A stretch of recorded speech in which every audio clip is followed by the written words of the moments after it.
BJP के लोग ही फर्जी हैं। सीधी टक्कर केजरीवाल दे रहे हैं मोदी सरकार को। तानाशाही है भाई, ये तानाशाही। भारत के इतिहास का सबसे भ्रष्ट प्रधानमंत्री अगर आज तक कोई हुआ है तो वो नरेंद्र मोदी। ये भी अपनी सदन में बोला है केजरीवाल ने। ऐसा क्या बीजेपी ने इनके पीछे तंज मारा कि वो पीछे हट गई और गठबंधन तोड़ना, क्योंकि बहुजन समाज, पूरा समाज चाहता था, SC ST OBC पूरा समाज ये चाहता था कि बहुजन समाज और समाजवाद साथ चले। ठीक है, मैं दिल्ली के रामलीला मैदान में हूं और आप ये देख सकते हैं अध्यादेश वापस लो, सुप्रीम कोर्ट का आदेश लागू करो। केजरीवाल का आरोप है कि सुप्रीम कोर्ट का जो फैसला आया है नरेंद्र मोदी की सरकार उसे नहीं मान रही है। नरेंद्र मोदी की सरकार अब अध्यादेश लाने जा रही है। दिल्ली के मुख्यमंत्री केजरीवाल अलग अलग राज्यों में जा रहे हैं जहां पर बीजेपी की सरकार नहीं है, वहां के मुख्यमंत्रियों से, वहां के पूर्व मुख्यमंत्रियों से समर्थन मांगने काम कर रहे हैं। जब बिल को लोकसभा और राज्यसभा में पेश किया जाएगा तो इसका समर्थन अपोजिशन की पार्टियां ना करें और अध्यादेश बीजेपी सरकार लागू ना कर पाए। आज एक महारैली थी, हालांकि के केजरीवाल यहाँ पर आए हुए थे, उन्होंने भाषण को खत्म कर दिया, वे चले गए। लेकिन मैं आपको दिखा सकता हूँ, आप कुर्सियों को देख करके अंदाज़ा लगा सकते हैं कि कितनी भारी संख्या में यहाँ पर देश के अलग हिस्सों से लोग आए हुए थे। तमाम आम आदमी पार्टी कार्यकर्ता हैं। मैं इन लोगों से बातचीत करता हूँ। कहाँ से आए हैं, क्या नाम है? देखिए, मैं आगरा से आया हूँ और मैं कोई आम आदमी पार्टी का कार्यकर्ता नहीं हूँ। मैं सिर्फ अपने संविधान की रक्षा के लिए आया हूँ यहाँ पे। ऐसा है, देखिए, जब केजरीवाल जी की सरकार बनी थी उससे पहले शीला दीक्षित की 15 साल की सरकार थी यहाँ, तो माननीय सुप्रीम कोर्ट ने जो अध्यादेश जो इनको मोदी केजरीवाल जी को ताकत दी है, वो शीला दीक्षित को जो ताकत मिली हुई थी वही वापस करी है, अधिकारियों की ट्रांसफर पोस्टिंग की। अभी भी एक ताकत बाकी है, एंटी करप्शन विंग ACB, जो दिल्ली पुलिस के दिल्ली सरकार के पास होती थी, लेकिन मोदी सरकार ने नहीं दी। चलो कोई बात नहीं, लेकिन जो संवैधानिक सुप्रीम कोर्ट की संवैधानिक बेंच ने 9 साल के गहन अध्ययन के बाद 5-0 के ऐतिहासिक फैसले से जो दिया, जो मोदी सरकार ने बहुत गलत करा। जबकि गलत क्या मोदी सरकार ने? तानाशाही है भाई, ये तानाशाही, चौथी पांच राजा की तानाशाही है। जनता की ताकत है, नरेंद्र मोदी जी जनता है, जनता की ताकत, प्रधान सेवक है। दिल्ली के केजरीवाल के साथ, दिल्ली के केजरीवाल के साथ ताकत है जनता की, तो दिखाई नहीं दिया था ताकत, और दिखा दो ताकत के, इनका और दिखा दे। लोकसभा में 0 है सर आप। लोकसभा में हम 0 है, लेकिन हम तो दिल्ली का हक मांग रहे हैं। पहले तो हम दिल्ली का हक मांग रहे हैं, दिल्ली के हक के लिए लड़ रहे हैं। उनका अंत होने जा रहा है, हमारा शुरुआत होने जा रहा है। अब हम शुरुआत करने जा रहे हैं। हर जगह खाता खुल रहा है, हर जगह खाता खोल रहे हैं हम। 24 में NDA की गवर्नमेंट बन रही है, नरेंद्र मोदी प्रधानमंत्री बन रहे हैं। भूल है आप लोगों को, ठीक है, भूल है। हाँ, 2024 में 24 में मुद्दे वर्सेस मोदी चुनाव होगा। जैसे दिल्ली में केजरीवाल जी ने हराया 3 बार, नगर निगम में हराया, हिमाचल के अंदर JP नड्डा का जो भाजपा के अध्यक्ष हैं, उनका गृह राज्य है, उनको हराया। कर्नाटक में अभी हराया, नीतीश कुमार ने और तेजस्वी कुमार ने बिहार में हराया। क्यों? क्योंकि मुद्दे वर्सेस मोदी था चुनाव। मोदी से बड़े मुद्दे हैं। देखिए, ये देश हमारे आपका, ये मोदी जी ठीक है, मोदी जी मेहनत करते हैं, मोदी जी भाजपा को पाल रहे हैं, लेकिन मोदी जी देश के लोगों के लिए जो जरूरत है वो केजरीवाल की जरूरत है। अच्छी शिक्षा, बेहतर स्वास्थ्य और सबको सुलभ न्याय, इसे कहती है रामराज। हम मोहल्ला क्लिनिक बना रहे हैं, वो हर शहर में बीजेपी का दफ्तर बना रहे हैं। हम मोहल्ला क्लिनिक बना रहे हैं, वो बीजेपी में मुख्यालय कांग्रेस कह रही है, बना रहे हैं, वो मुख्यालय बना रहे हैं। कांग्रेस पार्टी, सुनिए सर, कांग्रेस पार्टी कह रही है कि हम सामने भी दूसरा और क्या सवाल सुनिए, जो है कि कांग्रेस कह रही है गोडसे की औलादे हैं, राम गोडसे की औलादी है, ये पार्टी में जितने हैं ये गोडसे की नीतियों पे चल रहे हैं, हम गांधी की नीतियों पे चल रहे हैं।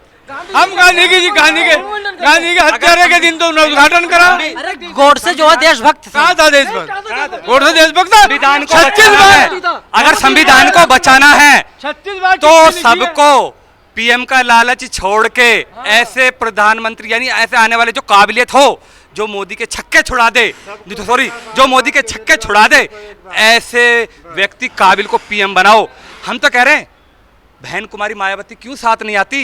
क्यों डर रही है वो? क्यों डर रही है वो? देश जानना चाहता है, अपोजिशन नहीं बुला रहा है। बहन कुमारी मायावती क्यों अखिलेश यादव के मंच पे, क्यों केजरीवाल के मंच पे, क्यों चलिए गठबंधन सुनिए, के अब साथ सुनिए, नहीं आती? आज से 1 मिनट, आज से लगभग 4 दिन पहले, सर 1 मिनट रुक जाइए, आज से लगभग 4 दिन पहले केजरीवाल, भगवंत मान, संजय सिंह, आतिशी ये लोग लखनऊ गए हुए थे, वहां पर अखिलेश यादव से मुलाकात की, लेकिन मायावती से मिलने के लिए इन लोगों ने एक बार भी कोशिश क्यों नहीं की? कोशिश मैं बता रहा हूँ, कोशिश क्यों नहीं करते? क्योंकि इनको पता थी वो क्या एविडेंस है आपके पास कोशिश की? मैं कह रहा हूँ कोशिश नहीं की। किस लिए नहीं करते वो हम बता रहे हैं आपको। पिछली बार अखिलेश यादव के साथ हुआ था, 2019 में लोकसभा चुनाव में गठबंधन हुआ था, ठीक है, उसके कारण बहन जी की 10 सीट आई थी लोकसभा चुनाव में, ठीक है। अब उन्होंने ऐसा क्या बीजेपी ने इनके पीछे तंज मारा कि वो पीछे हट गई और गठबंधन तोड़ना, क्योंकि बहुजन समाज, पूरा समाज चाहता था, SC ST OBC पूरा समाज ये चाहता था कि बहुजन समाज और समाजवाद साथ चले, ठीक है। और पूरी इस क्या नाम है आपका? मेरा नाम स्वतंत्र यादव है और मैं शंभू जी से भी मिल चुका हूँ। इसीलिए कि बहुजन की बात कर रहे हैं, SC ST OBC की बात हो रही है। मैं शंभू जी से भी मिल चुका हूँ, शंभू जी बहुत अच्छे व्यक्ति हैं, मैं व्यक्तिगत मैं शंभू जी से मिल चुका हूँ। शंभू जी एक ऐसे व्यक्ति हैं जो समाज की आवाज़ उठाते हैं, बहुजन समाज की आवाज़ उठाते हैं, और बहुजन समाज में एक ऐसा शेर जो उन्होंने दिया था, काशीराम, आज काशीराम सोचते हैं कि बहन जी को क्यों नहीं आ गए। अगर डर लगता है तो राजनीति छोड़ दीजिए। लेकिन एक बात बताइए, दिल्ली में केजरीवाल सरकार है, जातिगत जनगणना पे बात क्यों नहीं करते केजरीवाल?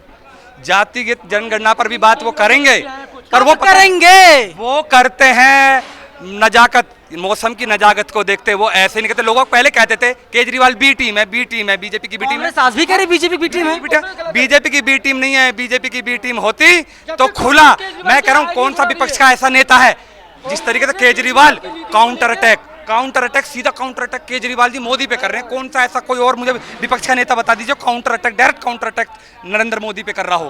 कोई नेता नहीं है, एक केजरीवाल है जो काउंटर अटैक कह रहा है। चौथी पास अनपढ़ राजा, ठीक है, चौथी पास अनपढ़ राजा। भारत के इतिहास का सबसे भ्रष्ट प्रधानमंत्री अगर आज तक कोई हुआ है तो वो नरेंद्र मोदी। ये भी अपनी सदन में बोला है केजरीवाल ने। मुझे बता दिए कौन सा अखिलेश यादव ने बोला हो, कौन सा मायावती जी ने बोला हो? खाऊंगा ना खाने दूंगा, भ्रष्ट बता रहे हो। नहीं, मैं खाऊंगा भी और खाने दूंगा भी। वो खा भी रहे हैं और दोस्तों को खिला भी रहे हैं। अंबानी अडानी को क्या देश देख रहा है?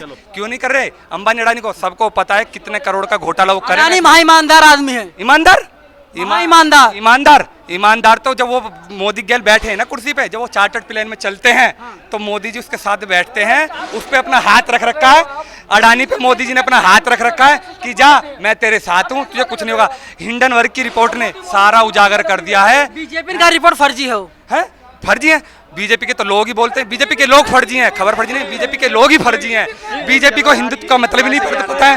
अगर तुम्हें हिंदुत्व जानना है तो आप स्वामी विवेकानंद का हिंदुत्व पढ़िए। स्वामी विवेकानंद को आप पढ़ेंगे ना तो आपको पता चल जाएगा। आप बोलिए चल जाएगा। आप यहाँ पर आम आदमी पार्टी की रैली में खड़े हो, कौन बीजेपी कौन मोदी हम नहीं जानते। आप हर क्वेश्चन, आप हर सवाल मोदी बीजेपी हम नहीं जानते। लड़ाई किससे है आपकी? हमारी लड़ाई हमारे देश को बचाने से है, हमारे देश के संविधान को बचाने से है। हमारे देश की जनता को, जो भी आज मौजूदा प्रधानमंत्री है, मैं उनका नाम भी लेना पसंद नहीं करता, और जो भी पार्टी है हम उनका नाम भी नहीं लेंगे। हम उनका पूरा तरह से उनका बर्खास्त की करते हैं। तो हम हमारी आम आदमी पार्टी बस हो गया। हमको पता है देश में क्या चल रहा है, और सीधी टक्कर केजरीवाल दे रहे हैं मोदी सरकार को, और किसी के बस की नहीं है टक्कर देनी। इसीलिए पढ़े लिखे आदमी को सीधे वहां पहुंचाना है। क्योंकि आप बताइए, स्कूल देखिए ना, इतने शानदार स्कूल। पढ़े लिखे आदमी को ही देश का प्रधानमंत्री बनाना है, और ये लोग खुलेआम प्रधानमंत्री नरेंद्र मोदी पर अटैक करने का काम कर रहे हैं। हमला जो है ये जुबानी हमला है जी। मोदी जी बेसिक तक नहीं जानते हैं कि सरकार एक सिस्टम को कहते हैं। देखिए, सब लोग हमारे देश में देखो 3 M को ताकत दी गई है, एक PM, एक CM और एक DM। DM जो होते हैं हमारे काबिल शिक्षित, ट्रेनिंग प्राप्त होते हैं, जिनसे जो उल्टे सीधे काम करा रहे हैं। जैसे कि आप देखिए, अभी आजम खान जी की इन्होंने, जैसे राहुल गांधी की सदस्यता रद्द करी थी, ऐसे ही आजम खान की सदस्यता रद्द करी। तो आजम खान की सदस्यता, केजरीवाल क्या PM बन जाएंगे 24 में? देखिए, मेरा ऐसा मानना है कि केजरीवाल आज समय जितने भी लोग विकल्प हैं, केजरीवाल एक मॉडल है। केजरीवाल मॉडल है, मॉडल तौर पर केजरीवाल देश के सामने, जनता के सामने आ रहे हैं। फिलहाल पूरी वीडियो पे, पूरी बातचीत पे आपकी क्या राय है, आप लोग हमें जरूर बताइएगा। कैमरा पर्सन आशीष के साथ मैं नवीन कुमार नंदन, इंडिया इंटरनेशनल न्यूज, रामलीला मैदान, दिल्ली।